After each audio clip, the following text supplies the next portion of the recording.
Delivering today on puremtgo.com. I won the die roll and open up with a hand that has turn 1 Delver, a Spell Rupture, and a Simic Charm. We also have the mana to cast these things. We're going to take a couple of points of damage, but I'm fairly happy with this hand, so we're going to go ahead and keep it. We'll lead off with a Hallowed Fountain. Take the 2 life. Eventually. I thought I clicked yes already. Tap for blue, and run our Delver out there.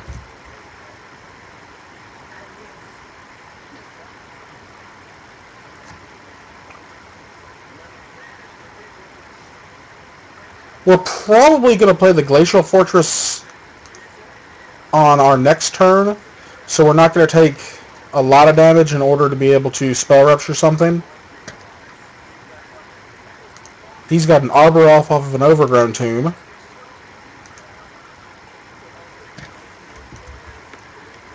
And let's see if we're going to flip. We flip a Breeding Pool. We're not going to reveal that. And we're actually going to go ahead and play the Breeding Pool. That way we can Simic Charm, because I think we're going to go ahead and block, attack. And if he blocks, we will blow out the Arbor Elf. And if he doesn't block, I think maybe the best play is to go ahead and bounce the Arbor Elf, so he's not getting too far ahead of us. We could, in theory, just counter whatever drop he plays next, but I don't want the Spell Rupture to sit in my hand while the Delver's a 1/1. There's no blocking there. And we're going to go ahead and try it. It being bouncing with Simic Charm, and there is some lag on motor today. I don't know why that is. Blue. He's just going to recast the Arbor Elf on his next turn. But that's okay. We're setting him back just a little bit. And that may eventually end up being the wrong play. But with the deck being something that I haven't really played much before, I want to try out different lines of play and see how things are going. I've always felt it's necessary to get rid of accelerants as early as possible, because I want to have the longest possible games of Magic that we can have. I don't want them to ramp up into I want to play a fair game. And we're still attacking, hoping that maybe he'll block with Mana Elf. There's no blocks. He's going to have potentially 5 mana on his 3rd turn, which could be a bad thing. We could be looking at a Thragtusk, but instead we've got a Deathrite Shaman.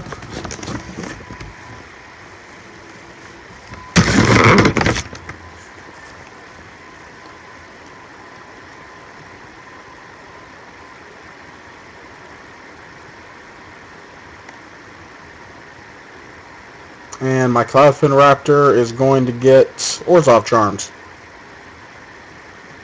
Since I have a 1/1 in play, there's no real point in Spell Rupturing anything right now.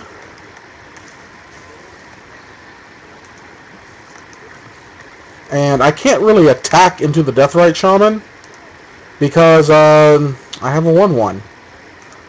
I still haven't flipped the Delver. He's doing a very good job of proving me wrong in Delver flipping. And we're going to go ahead and run out the Geist of St. Traft.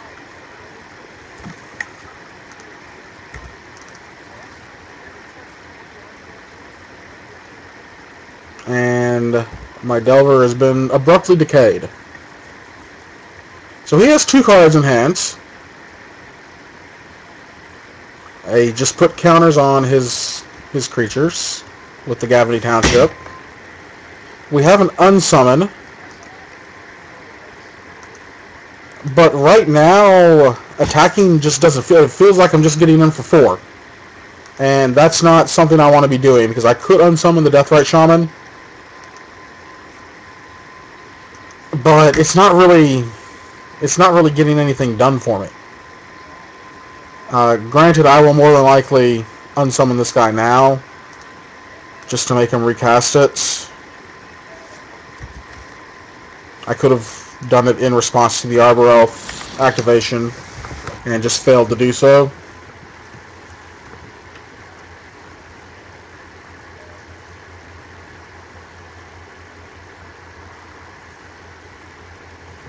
And the Deathrite Shaman is coming back. Again, with the 2/2, I can't really afford to actually spell rupture anything because I'm not really countering stuff.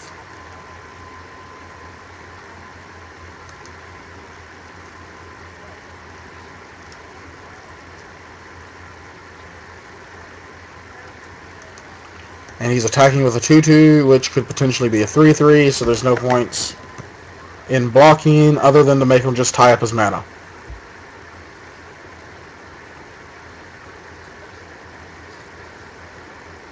And I bet, since the Delver's dead now, we'll actually draw another instance.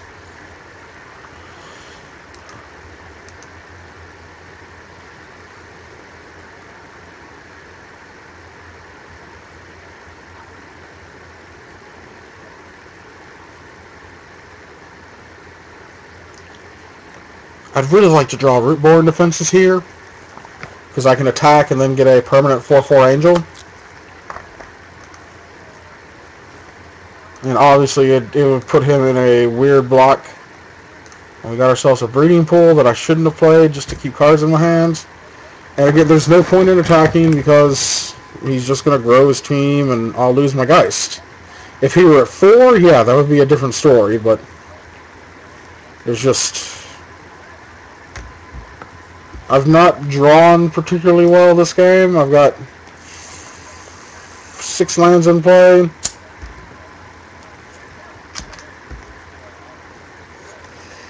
And sometimes that just happens in Magic. I mean, you're just going to draw poorly.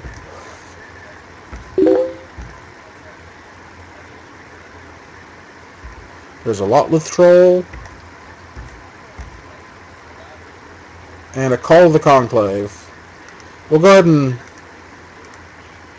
cast this. I don't have a very good feeling about this game right now. Still no point in attacking. I'm not going to be able to get anything before damage in. He's going to grow his team with the township, I believe.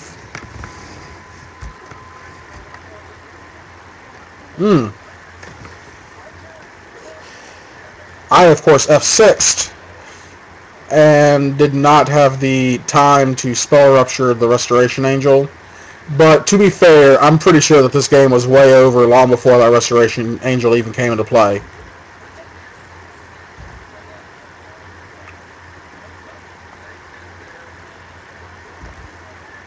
Yeah, I'm gonna have to block here and block here. I'm still taking 8. And if I block somewhere else, I'm still taking 7. So I'm not going to win this game. I believe if I were empty-handed, he probably would have attacked with the Deathrite Shaman. So I'm still pretty sure that I wouldn't have won the game anyways. Yes, not spell rupturing the Restoration Angel was a play mistake.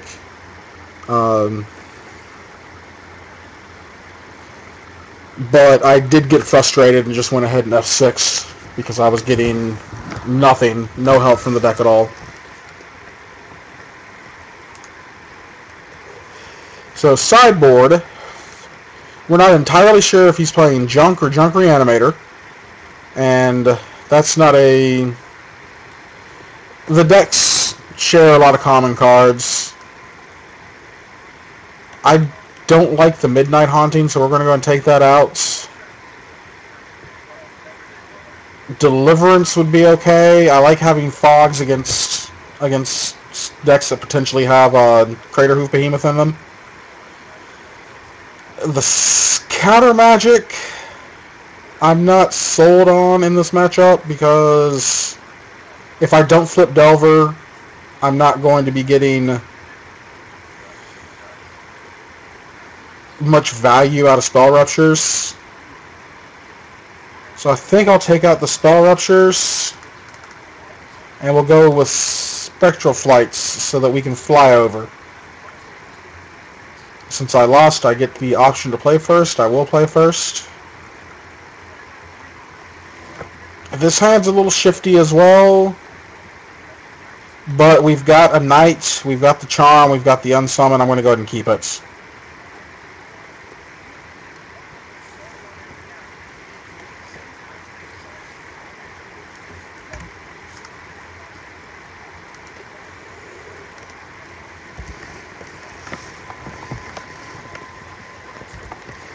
Lead off with the Breeding Pool. He's got an Overgrown Tomb into an Arbor Elf. And we'll go ahead and play a Glacial Fortress. If he attacks into a 2-2. If he doesn't attack, I still get a 2-2 at the end of his turn. And I think we're looking at a lot with Troll. Or I could just be wrong.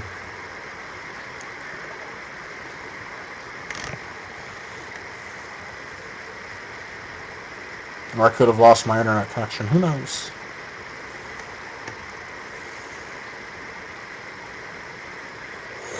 A Centaur Healer. That was not a play that I was anticipating. We're still going to make our Knight token here.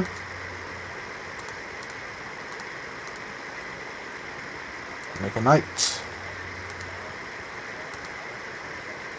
We got ourselves a Snapcaster Mage. I don't feel like paying the 2 life for that. And we're going to attack with our Vigilance guy.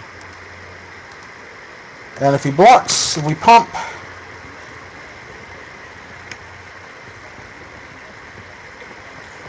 And if he doesn't block, we get him for 2, block, and then pump anyways.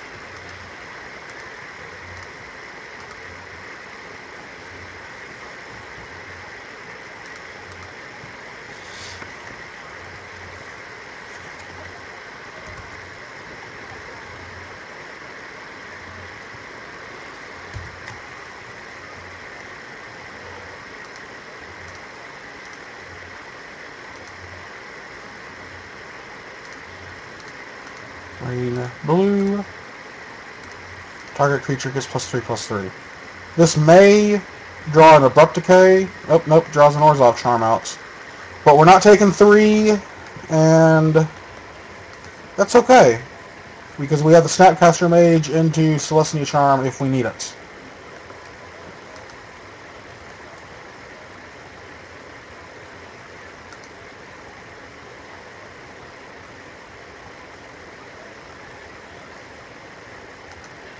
There's his Lotleth Troll. I will pay the 2 life here, because I am going to want to double up on spells that I cast this turn.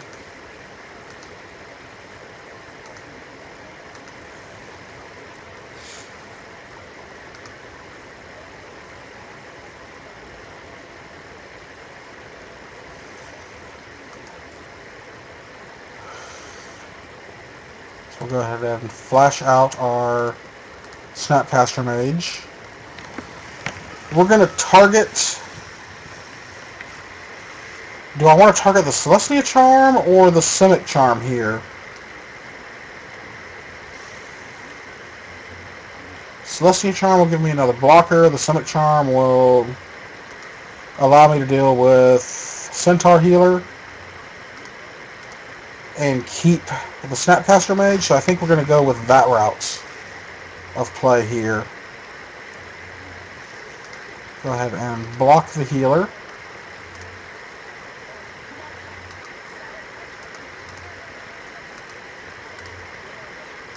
And flash that back. And my Snapcaster Mage got Tragic Slipped.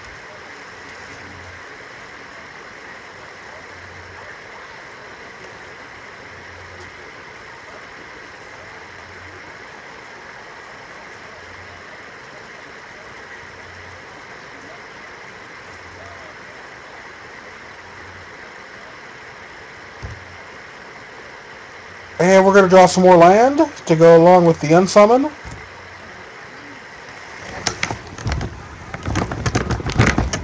And I'm going to need something miraculous off the deck in order to be able to keep up with him. I don't foresee that happening.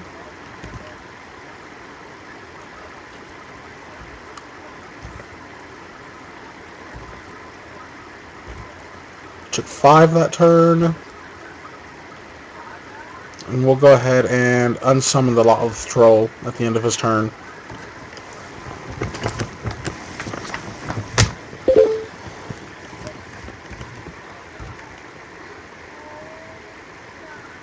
We've drawn another land. So far in the 23 land deck, I've drawn 8 of them. So the good thing is out of the 48 cards left, there's only 15 lands left in the deck.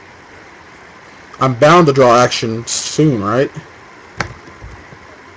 Tragic Slip gets removed and I lose a couple of points of life.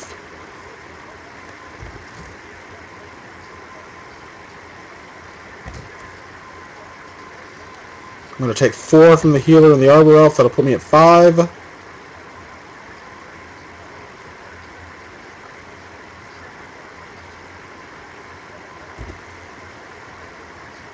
There's a Celestia Charm.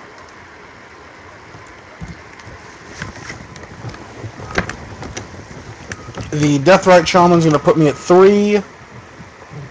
Then another activation on it will put me at 1. And there's not going to be an out for me in this game. But we'll go ahead and see what happens. We'll cast our Charm. Make a 2/2. Block the Healer. And then take the final 3 points. Okay, so that was not the best representation of the deck.